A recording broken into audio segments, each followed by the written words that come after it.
Доброе утро. Good morning. Hello. Nice to see all of you. My name is Matt Thompson. I am the Public Affairs Officer in Yekaterinburg at the American Consulate in Yekaterinburg. And today is our usual English you can use lesson. It's nice to see a lot of our familiar faces. And I know it's hot out. So if most of our usual viewers are outside enjoying the nice weather, I totally understand. I'm indoors right now, staying fairly cool. I have a little fan in this room. It's not so bad. I just looked at the temperature, and it's 30 degrees Celsius. This is fairly unusual for Yekaterinburg, I know, for the Urals in general. I want to know, do any of you know how hot that is in Fahrenheit? Because in the United States, if you ask the average American, it's 30 degrees today, they look at you like you're crazy, because 30 degrees in their mind is cold. That means it's actually below freezing. So does anybody know out there what the temperature is in Fahrenheit? Put it in the comment section. I can tell you here in a couple minutes. All right, so today we have a fun lesson. We're going to talk a little bit about travel. Even though we can't travel right now, I know it's very depressing. We can still think about it and hope for next year when we might be able to. Also, we're going to work on pronunciation. I'm going to help you with the R sound, which is a little bit unique. And then also we're going to talk about do and make. But I'm also excited to introduce you to a friend of mine, Dmitry Bezuglov. He's going to talk a little bit about his experience learning English, because we all know English is difficult. So we have one person in. Daria says 85-ish. Oh, she even had a way to make it ish, which means about or around. Anna guesses 80. You both are really close. The answer is actually 86 degrees. 85, I'll take 85. 85, 86 degrees. So that's what we usually say in the United States. 90 is a hot day. So let's get started with our lesson here. Oops. Oh my gosh, there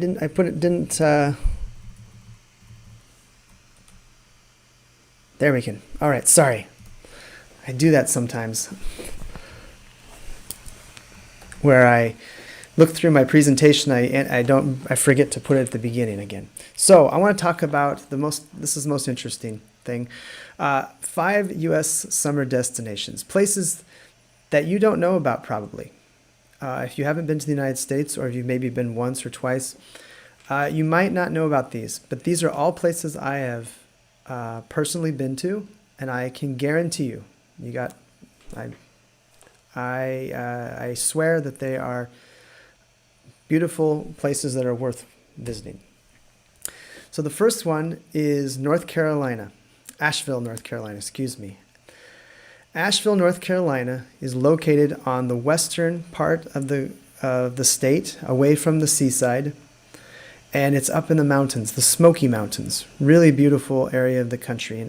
And Asheville, I say this is a good destination because it's just really unique. It has a downtown that's very lively, musicians, artists, really great restaurants. The weather is really nice. It doesn't get super warm.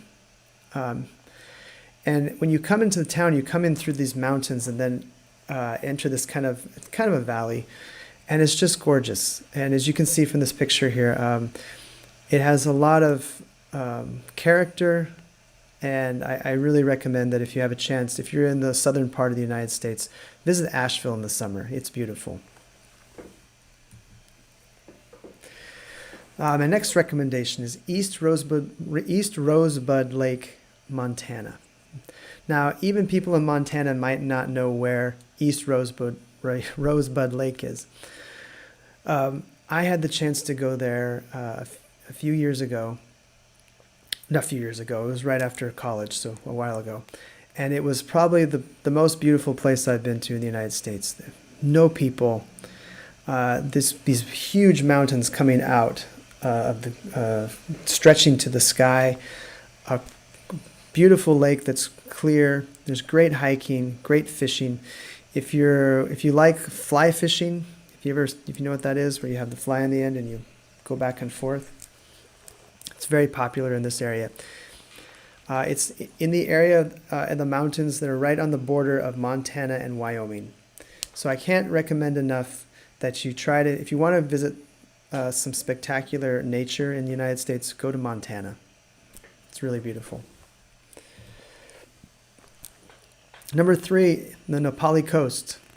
And probably from this, you can probably guess that the Pali Coast is in Hawaii. Really hard to get there, right? It's expensive, it's very far. But if you ever have the chance, and I think somebody in our audience has been to Hawaii. I'm trying to remember who. This Nepali coast is located on the island of Kauai. And Kauai is the westernmost island at the very top, the northernmost and westernmost island. This whole coastline here is undeveloped. No people are living there. There's no buildings. You just hiking trails. It's a national park. It's gorgeous. You can see these really unique cliffs that tumble right into the ocean.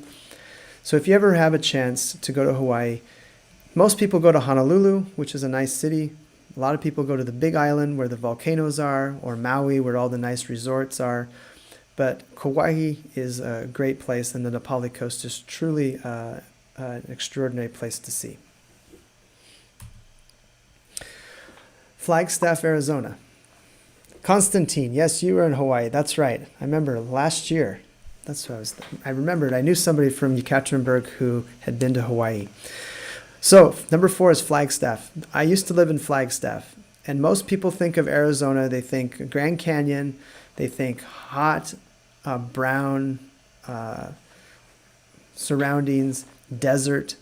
But there is a part in Arizona that's green and actually cold. And this is the place you should go to. It's about 1 hour away from the Grand Canyon. It's got big peaks, skiing. In the summertime, let's see if I can do it right in Celsius. I would say it gets about this hot. About 30 degrees Celsius is the high. Meanwhile, 2 hours away, down in the valley, Phoenix, it's 42 or 43 degrees. So there's a huge difference, and that's because Flagstaff is very high in the mountains, and I went and looked it up. It's 2,105 meters high, or for us Americans, it's 7,000 feet high. So if you ever go to Las Vegas and it's too hot and you want to see something different, drive 4 hours to Flagstaff. You will not regret it. And lastly, my favorite place, this is Manzanita, Oregon. This is a very tiny town on the Oregon coast. Oregon, as you know, is up near Canada, Washington, Oregon, and California. And this tiny town has beautiful mountains that come right up against the ocean. And it's quiet, it's pretty, it's not hot. It would probably be 20, 25 degrees. A lot of the year it's cold and rainy, but in the summer the sun comes out, and you can see in this picture here, this is how it is. My family goes to Manzanita almost every year and spends 1 or 2 weeks there. So I have wonderful warm memories. And last week I talked a little bit about going to Cannon Beach, which is just, if you look at that picture, you'd have to go over that cliff around the corner, and that's where Cannon Beach is. So I have wonderful memories of this place. It's very special to me. I can see Olga said she's been to Asheville, North Carolina, and she thought it was beautiful too. Excellent. All right. So, I have a question for you. I'm going to put it here. My question is, you can see the big question here. Where is a unique place in Russia that you would recommend an American or, say, a foreigner to visit? And it has to be besides, I know Moscow and St. Petersburg. Everybody knows those places. I'm talking about a unique place maybe in the Urals, or a unique place maybe in Siberia or Western Siberia that most people don't know about. So please tell me, because I want to know. Because when the pandemic ends, I hope I can then maybe visit there. All right, so let's continue back to our lesson. My tip was just explore these places. So now we're going to move to pronunciation time. I hope this helps. Give me some feedback. If you think this is kind of, you don't need this or it's not important, let me know. We won't do these anymore, but I think it might help in your understanding why certain words sound different than maybe when Europeans speak English or compared to Americans. So we're going to talk about the R sound. Dmitry, thank you. Kamchatka and Baikal. Okay. Baikal. You know what? I actually got to go there last year. Oh, I'm getting a whole bunch of them. Oleni Ruchi. I don't know that one. I'll need to look that up.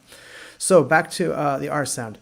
So I'm going to say these words, and they're all spelled differently, but I want you to focus on the sound I'm making. Bird. Herd. Earth. Circle. All right. Did everybody hear what they have in common? What they have in common is and I did the phonetical spelling a little bit on the right, so you can see bird sounds like with a herd, earth, circle, bird. Well, thank you for so many recommendations. I'm trying to put these up on the screen so everybody can see them as well. So I want you to practice with me just once. So what I hear a lot of Russian speakers say, they'll say circle because they're thinking it's ir. It's circle, earth. Let's do some more here. You practice. First, word, return, outburst, 13. These are hard, these sounds, and maybe it's hard for you to make that sound, but try to listen how I'm saying it, okay? This is specific, maybe, I don't know if it's for British. It's honestly, I have conversations with our British colleagues here, and I know they have a different accent, but I never think about how they're pronouncing it compared to me. We understand each other. But I think for a non-native speaker, it can sound much different. Thank you for all these. I'm going to have to go back through afterwards and look all these places up. Thank you so much for all the recommendations. So let's do a sentence. And you can read along. Do this out loud while you're here in your apartment or your house right now. Say this sentence out loud. It will help you with your pronunciation. The first bird I heard spoke 13 words that hurt my ears. Stupid sentence, right? Okay, but you get the point. Note right here at the end, ears is E-A-R, which is just the same as heard, H-E-A-R-D, but I pronounce it ears. Veliki Maguchi angliski jazyk. That's all you have to know. I don't know why it's pronounced that way, but all right. Let's go to another sentence. And thank you so much for all the recommendations. This is magnificent. A search for crop circles returned no results, which led to my, I put the wrong one in. It was my outburst. Led to my outburst. So my tip for learning this sound is just keep practicing. When you know that makes that sound don't do the ir or ar or ir. I know that's the way it is in Russian, but Americans prefer this to be All right. Let's move on to the last one. And this is really quick. This is quick grammar because I know sometimes people make these mistakes and you might have had these questions. Okay. use do, the verb do, делать, for actions, obligations, and repetitive tasks. Okay, so here's a few examples. I do the shopping, I do the dishes, I do the work, I do the laundry, I do my homework, I do many things. Does that make sense? Some of these will require you to just memorize, but that's the general rule. For make, the general rule is it's for creating or producing something or for actions you choose to do. So let's look at a few examples here. Make a reservation, make a profit, make friends, or make a prediction. And there's literally 1,000 different ones. Maybe give me a few, if you know example, give me in the comments an example you know. And if it's wrong, I'll go back after the show, after this program, and just correct it and say, no, we don't do, because do and make is so close, and sometimes it's really hard, I think, if you didn't naturally feel that, which I do. My friend in Bulgaria, which they're Slavic speaking, they always say, let's go make a party. And it sounded so strange, but in Bulgarian, that's what you said, and that was how it's translated. So, but give me an example of what you think is a right way to use make or do. And if you will notice also, a lot of Americans now will say, for example, if they're in a restaurant, they'll say, I'll do the burger with fries. Or, Tatiana, make a mistake. Very good. Yes. They'll say, I'll do the salad. It means they want the salad. Or they'll talk about it in travel terms. Like when we went to Italy, we did Rome, we did Venice, and we did Naples. It's a slang way of saying we traveled there and visited there. It's a little strange, but I hear it all the time now. So learn some of these combinations. When you hear them, know, throw a party, kyosha, yes, that is correct. Make pictures, that is correct. Throw a party is absolutely correct. So let's go to our esteemed guest. And I want to make sure I get his bio right, so I'm going to pull up, I might have it on my phone here. And where did he go? Dmitry Bezuglov, he's an interpreter, a translator, and a staff member of the Ural Industrial Biennale of Contemporary Art. And Dmitry is responsible, let me put myself back on here. He's responsible for the public program events. He co-develops thematic frameworks for the event. He puts a lot of time in on educational and awareness raising initiatives. And he's done a lot of charity projects. He's also been an author. He's been published in Strelka magazine, in Gorky, Afisha, Art Guide, in Kreativa, and also The Village. So please, let's welcome our guest here, Dmitry Bezuglov. Are you there, Dmitry? Are you there? Yeah, pleased to meet you. Pleased to meet you. Thanks for joining us all the way from Moscow.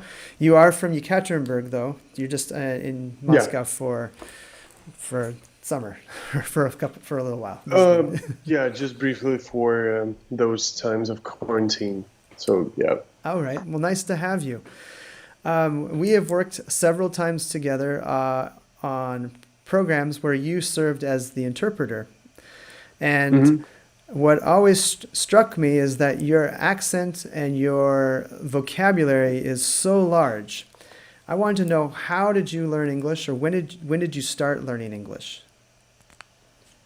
Well, long story short, it was it all started back when I was 6 years old, and I was living in Yekaterinburg, and just so it happened that we had a very passionate and very patient tutor who spent, I guess, half a year with a group of hours just working with our pronunciation.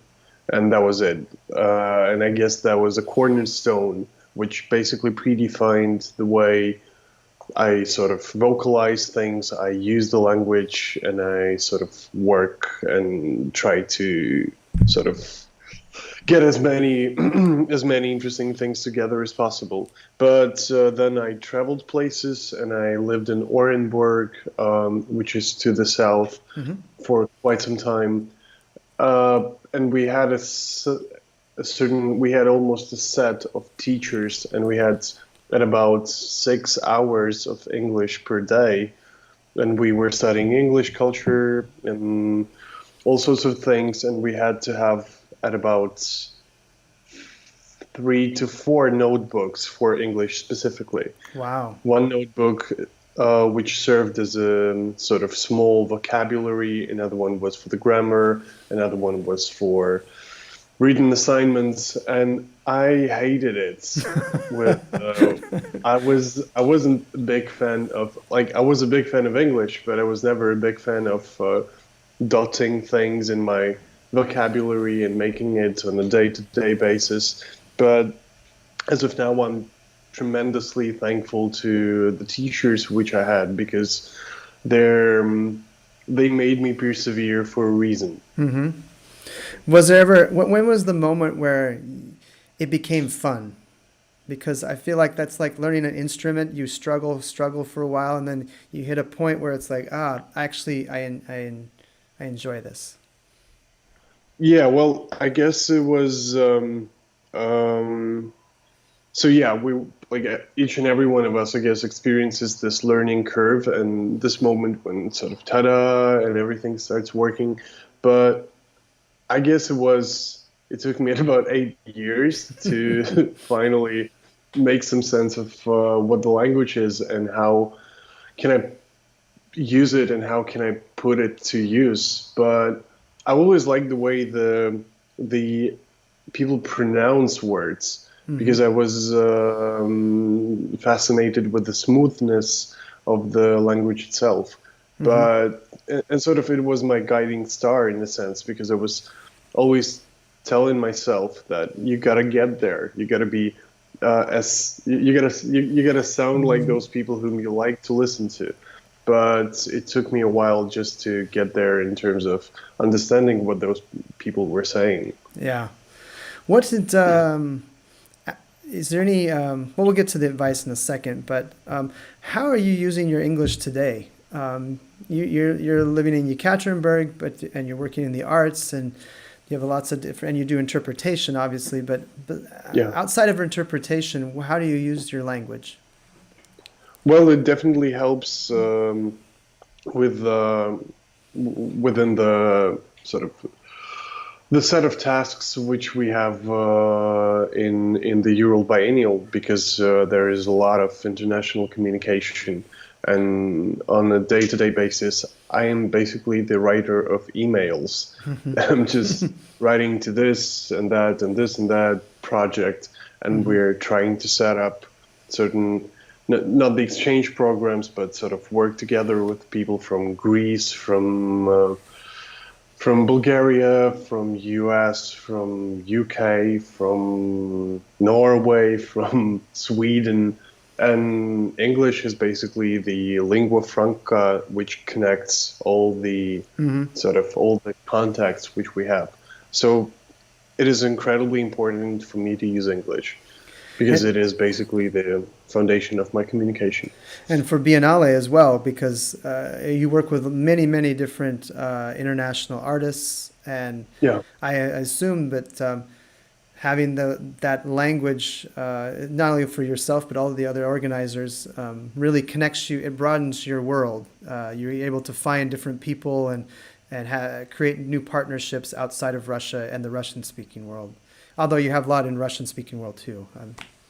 Yeah, as well, but you're definitely correct. The very ability to exercise things in English widens the scope of search, widens the amounts of connections, widens the amount of theoretical work which we are to read in order to stay intact with what's happening with other biennials Yeah. around the world, and it definitely helps. What so we were talking about pronunciation earlier, and that's what you fascinated you. What tips do you have for people to kind of get that down? That's a really hard thing to master. Well, I guess that the most fun way to do it, and it is way more fun, I guess, than was when I was studying. I mean, one can watch TV series. That would be definitely of help because many accents in play, many sort of you see the way and you hear the way people treat the language and the way they vocalize certain things. And it, when I was 13, I guess, I was just basically repeating things after those whom I saw on TV, Uh-huh. just because I wanted to practice the way they use certain words or like certain phrases. And I suggest that learning by repeating, by listening and repeating, may do a trick. I remember watching in 2011 watching reruns. Do you know that? I don't know that word in reruns in Russian. Yeah, Бывший seriali. I don't know. And I was watching повторы. повторные Okay. показы. Дальнобойщики. This old show. Oh, And I always thought the answer for what would be что, which people say sometimes, but then I heard the old guy who was the driver, and he'd hear something, and he'd go, чего? And that helped me in my head. Now when I hear it in public, it just helped with my pronunciation that the way he said it. It's in my brain. It's burned in my brain. It's usually when he's angry. He didn't like what he was hearing. I can't remember the actor's name, but it was really entertaining. So is there anything else that you think, being in Yekaterinburg, you're seeing more and more people learn English and the level's definitely rising. Anything else people can do that takes them to that next level? I mean, you talked about watching shows. yeah. Anything else that you would recommend? It definitely depends on. So, I guess that I will go with a very banal but sincere and heartfelt recommendation. If you're studying language and if you're studying English, and if you're not experiencing the joy of it yet, and your I don't know, like your path is littered and sort of you have many obstacles, so you gotta find something to which you can cling, something that will push you through this hard period, and you gotta love something in order to do that. Love may not be the word, but you gotta have some strong emotion, which basically helps you to go along the way. And I don't know, like I was primarily fascinated with TV series and literature because I was incredibly interested in the way that people construct the worlds and how they construct the narrative. And this idea that I may be able to decode the narrative without the mediation of interpretation and translation, that helped me a lot. And I suggest that each and every one of you just sort of tries to boil down the sort of language acquiring process to the very simple agenda to which then you can stick. It may be, I want to be living places and I want to be traveling, or I want to be the playwright, or I want to be, so just setting this goal ahead may be of help. Well, that's inspirational for me with my Russian, and I think it's just spot on. And spot on would be you're actually absolutely correct. I'm using some slang there. Wonderful. Well, thanks. We have a Misha in our audience has said that chivo may be a bad word. Maybe it just means more emphasis or stronger. So I apologize if I said something inappropriate. No. That was totally okay. But that's not even a slang. But it's not the high Russian, so to speak. Ah, okay. But that's totally fine. People use it. Okay. Well, thanks for joining us, Dmitry, and hopefully to see you back in town soon. And hopefully we get to see a lot of you and a lot of other people I know in person at some point when this pandemic ends. Thanks for having me. And stay safe. And I was reading Konstantin's note, but I'll hear in a second. We hope you stay safe and healthy, and we'll see you soon. See you soon. Bye. Thank you. Bye. Let's see if I can get 6. So, everybody, thanks for joining us today. That was a great conversation with Dmitry. He is a fantastic English speaker. If you could not tell, his accent is really, really good. And I didn't mention that he's never been to the United States or the UK or Australia. He's grew up here in the Urals, and he has really perfected this skill of interpreting and speaking so clearly. So, anyway, I'd like to tell you that Thursday, we don't have a program this Thursday, but we'll be back here next Tuesday, and I have a question for you. So if you're still watching here, we got how many people watching? We got 50 plus people watching. Do you think we should move this program to the evening? Would that be better for you? Maybe Tuesdays at 7 o'clock. Or if it's better in the daytime, let me know. I'm open to, I'm very flexible, but I want to make sure that people who want to watch this can watch it live, because it's more interesting and interactive when you're here with me instead of watching it later. So in the comments later, just say night or say day, and that will tell me how many votes we have for keeping it right here at 11:30, or maybe moving it to the evening, especially when it gets into the fall, when it gets a little colder. Anyway, thanks for joining us. We went a little long today, but I'm really glad you could be with us.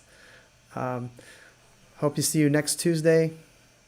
Берегите себя, and увидимся. Bye-bye.